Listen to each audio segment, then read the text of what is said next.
În numele Tatălui și al Fiului și al Sfântului Duh, iată roaba Domnului, fie mie după cuvântul Tău. Dreptul tot creștini, ne aflăm în ziua de prăznuire a Bunei Vestiri. O sărbătoare foarte importantă, îmi spune, una dintre cele mai importante din cuprinsul anului bisericesc. De ce? Pentru că am auzit cântat la troparul de astăzi, astăzi este începutul mântuirii noastre. În momentul în care Arhanghelul Gabriel este trimis într-un oraș din Galileea, spune Scriptura, numit Nazaret, la o fecioară, pe numele ei Maria, logotită cu un anume Iosif din casa lui David, este momentul în care Dumnezeu hotărăște ca să intervină în istorie. Spunea Nae Ionescu, mare nostru filozof, că Dumnezeu a venit în lume la fix, la momentul potrivit. Pavel vine mai târziu și spune, iar când a venit plinirea vremii, când s-au împlinit toate, a trimis Dumnezeu pe Fiul Său în lume, născut din Fecioară, născut sub lege, ca pe cei de sub lege să-i răscumpere. Ori ziua de astăzi despre asta este. Despre momentul în care un om, o fecioară, conlucrează cu Dumnezeirea, cu divinitatea, pentru a aduce mântuire întregului neam omenesc. Cum mai spuneam, și cu alte ocazii, că fecioara aceasta, tânăra aceasta, putea spune, nu eu, nu sunt pregătită, sunt prea tânără, sunt neprihănită. De ce să-mi iau în cârcă o viață întreagă, o lucrare ce nu e a mea, ca după aceea să o port în spinare viața mea întreagă. Pentru că era clar că nu putea să fie acest moment în care năștea cu Fiul Dumnezeu și după aia își continua viața normal ca și până acolo, nici vorbă. Și Fecioara spune, cum va fi? Se minunează, se întreabă. Asta și ca răspuns la ceea ce mulți frații noștri de alte religii spun că Fecioara Maria a mai avut și alți prunci. Și spune ea, cum va fi aceasta de vreme ce eu nu cunosc bărbat? N-am avut niciun bărbat până acum. De unde să nasc prunc? Și Arhanghelul Gabriel le explică, Duhul Sfânt va coborî peste tine și puterea celui prea înalt te va umbri.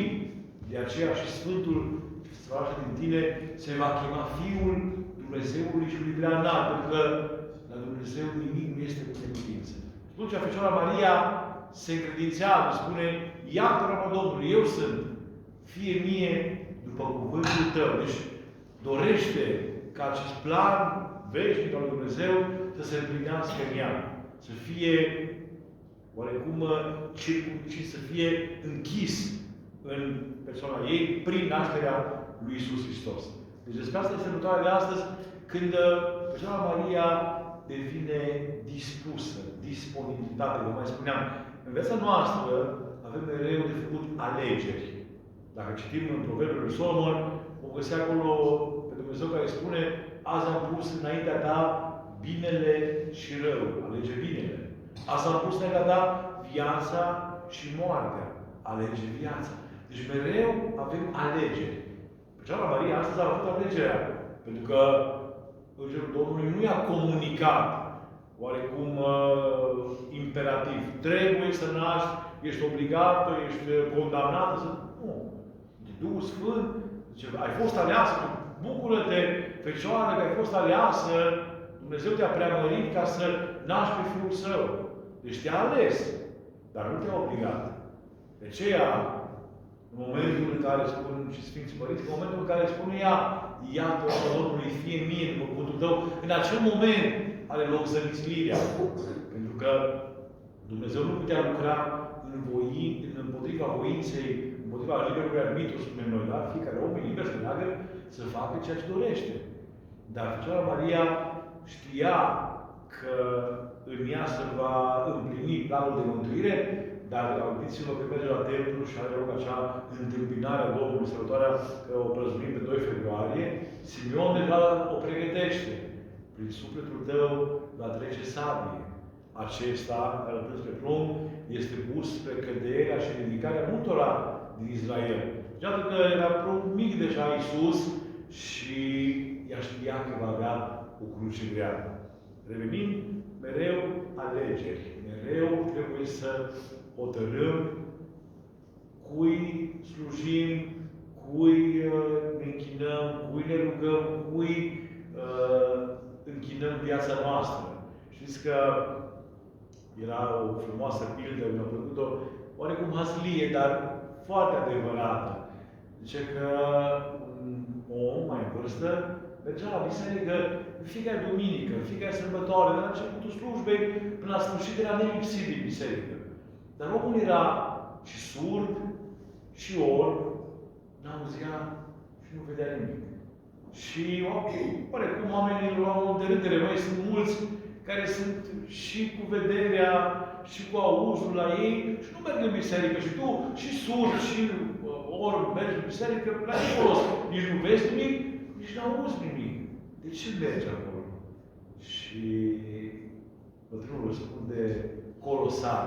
Zice, să știe diavolul de partea cui sunt. De care parte mă situez.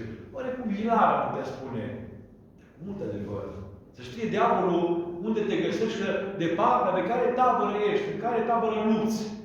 Chiar dacă de multe ori nu lupți cum trebuie, nu ești pregătit, n-ai armamentul, tot de la mod acum, n-ai armamentul cuvenit. Dar ești de partea învingătorilor, de partea câștigătorilor. De aceea, atenție mare, mereu când viața vă pune să alegeți între una sau alta, amintiți-vă de partea cui sunt eu.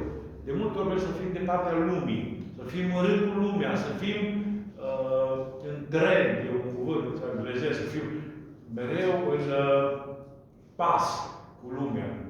Vedem lumea care trăim astăzi cât s-a demoralizat, s-a dezumanizat. Era o chestie care circula de curând, acum pe fondul războiului, că o doamnă din Rusia era supărată că vor să taie acolo internetul și că ea nu mai putea să-și pună filmulețe, nu știu ce program de totalizare. Problema ei era asta. Nu conta că oamenii mor, pruncii mor de foame, războiul le bate la ușă, mulți oameni fără case, ea nu mai avea internet. Singura ei problemă. Unde am ajuns? Încotro ne îndreptăm spre dezumanizare, adică omul e doar o unealtă, e doar un mod prin care tot felul de fotografii și idei care spun că vin toți cei care fac binele și se pozează și vor să dea bine pe ecran, la televizor sau pe internet, dar în realitate e numai poate din gură. Binele făcut se face în tăcere. Restul e doar teatru. Faci teatru să te vadă lumea, să te laude. Gândiți-vă de Evanghelie că spune când faci un bine, să nu știe stânga ce face dreapta și atunci să vei primi plată în ceruri. Voi, păcând o stenie, să nu știe stânga ce face dreapta. Plata voastră va fi multă în ceruri. Dacă vreți să luptați, mai ales că e post, în discreție, fără marșurile, adevărat, trebuie uneori să dăm exemple pe oamenii care fac bine. Și nu neapărat nominal, nu să-i punem poză la intrarea în biserică, ci să dăm exemple bune pentru ceilalți. Uitați, tare om în biserică și dacă nu-i dai numele, a făcut tare lucru. Și duci ceilalți, și uite, mă, a făcut cineva asta, hai că fac și eu cealaltă. Deci e pentru a îi stimula pe oameni. Mai că Domnul astăzi nu s-a uitat la riscurile pe care le implică să naști un prunc și mai ales în situația dată. Amintiți-vă, mai târziu vedem, după ce, din momentul bunei vestiri, Sfânta Maria se mislește. Clar, firesc, vorbim omenește, ea începe să devină o femeie însărcinată. Și lumea o vede. Da? Tânără fiind, Iosif putea, mai spuneam, să-i fie cel puțin tată, dacă nu bunic, ca și vârstă. Și atunci lumea, ca și astăzi, lumea, ce-o fi zis? Ce omul este? Mă ia în casa lui să o crească, pentru că era orfană, cu părinții ei muriseră, și atunci ce facem? L omorâm cu pietre, a bajorit o tânără, o femeie. Și el, știind că e nevinovat, pentru că era spre dreptul Iosif, a vrut să o lase nevoit, să o vădească. El se gândea, normal, toți gândeam necumații afară de Sfânta Maria cu mintea, cu rațiunea. Oamenii, lumea gândeau că Iosif a făcut-o. Iosif se gândea că ea a fost, așa spunem noi în biserică, de nuntă furată. Adică nu a ajuns la altar până nu a căzut în păcatul acela trupesc. Știind că el e neprihănit, lasă în ascuns, o părăsește, o lasă. Nu mă interesează, eu știu că n-am atins-o, ce-o fi făcut de a treaba ei, o lasă în ascuns. Și vii Sfântul Domnului, vii și spune, Iosifie, nu te teme a lua pe Maria ca femeia ta, ca și cum ar fi femeia ta, că ce are ea în pântece e de la Duhul Sfânt. Și în acea clipă Iosif o ia în logon. Mai mult nu putea altfel să nască pruncul Iisus decât în această familie normală între Iosif și Fecioara Maria, ca dacă altfel erau o fecioară singură, ar fi mult o copie dintre evrei, ne prea naște pe Iisus. Și asta e toată imaginea care noi ne gândim astăzi. E foarte simplu să vorbim, cântăm acolo Iosif și Maria, dar realitatea era asta. Iosif s-a temut. Fecioara Maria a ales să nască pe Dumnezeu cu orice risc. Se gândea și asta, primul lucru bun, am pântece de la Duhul Sfânt. Nasc. Cum nasc dacă eu n-am bărbat? Mă omoară cu pietre. S-a gândit Dumnezeu. Dumnezeu le rânduia și s-a gândit ea și așa și făcut. L-a pus pe Iosif, vă spuneam așa, numeam protector, dar spun mai mult paravan. La adăpostul acestui drept, Iosif s-a creat, s-a născut Fiul lui Dumnezeu, s-a creat opera de mântuire a neamului omenesc. Și de aceea Iosif, și de aceea e important, de aceea el fuge cu Sfânta Familie, fug în Egipt, toate acestea pentru ca să împlinească toate Scripturile.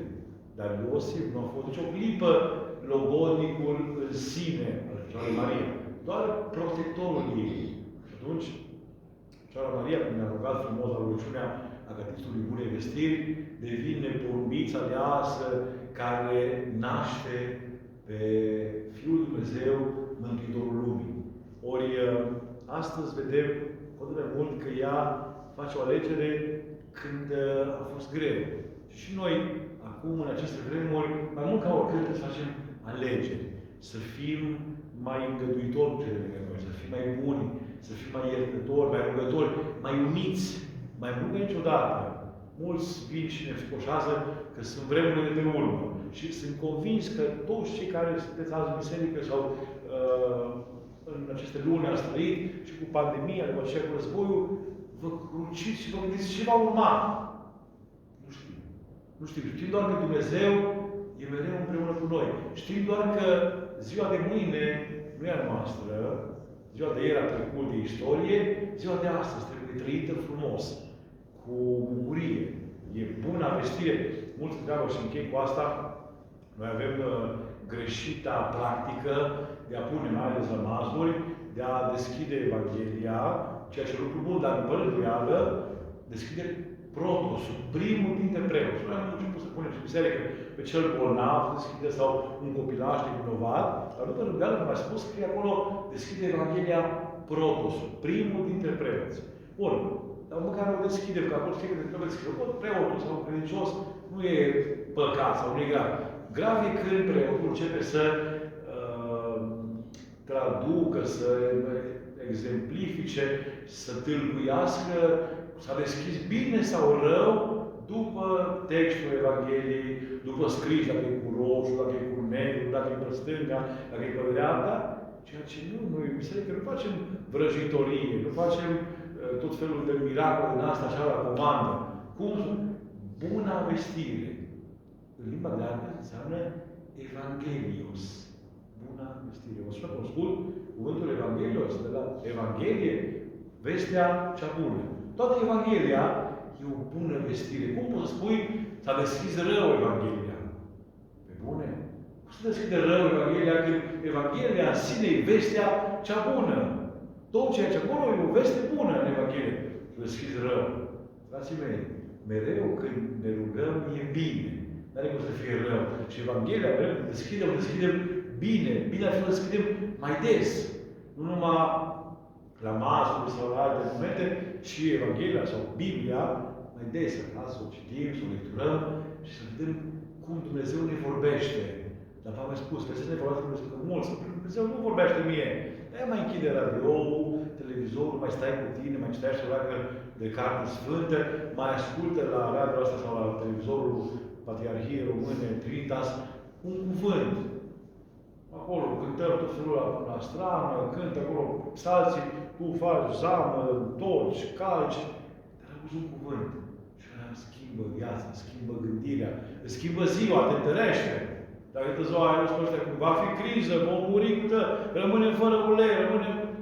Aia ți-n cap mereu și treci mereu în frica aceea. Măi, v-am spus, lăsați-le. Bună vestire despre asta. Că Dumnezeu ne-a dus mântuire prin Fecioara Maria. Și aceea, astăzi, cinstim asta. Venirea în pântecele Fecioarei a pruncului nevinovat spre mântuirea noastră. Ea, roaba Domnului, o spune Fecioara Maria, pentru noi toți. Ea oarecum încuvințează nașterea pruncului Iisus pentru noi toți. De aceea se cuvinează să preamărim pe Maica lui Dumnezeu, care s-a făcut locaș al lui Dumnezeu și ne-a făcut pe toți părtași mântuirii. Ne-a dat puterea de a ne face fiii lui Dumnezeu. Rugăm pe Maica Domnului astăzi să ne ocrotească, sau pe rămân, să ne păzească cu harul său cel ceresc, să ne dăruiască și nouă bune vestiri mereu de pace, de înțelegere, de dragoste, de iubire în viețile, în familiile și în casele noastre. Amin. Slavă Tatălui și Fiului și Sfântului Duh, acum și pururea și în vecii vecilor. Amin.